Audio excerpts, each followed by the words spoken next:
আমি আমাৰ ভৱিষ্যত কেতিয়াও দেখা নাপাওঁ। অনুমানিক কৰিহে ভাবোঁ যে আমাৰ ভৱিষ্যতত এইটো হ'ব, সেইটো হ'ব, সেইটো হ'ব। কিন্তু ভাল কৰি যদি চিন্তা কৰি চোৱা যায়, ভৱিষ্যতৰ কথা আমি একোৱেই নাজানো। সেইবুলি জানো আমি দূৰদৰ্শী হ'ব নালাগে? লাগে।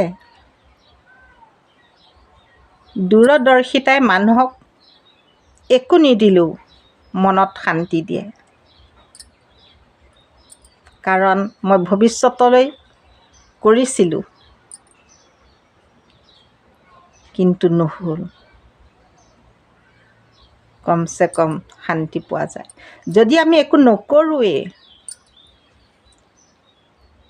আমাৰ দূৰদৰ্শিতাৰে অভাৱ,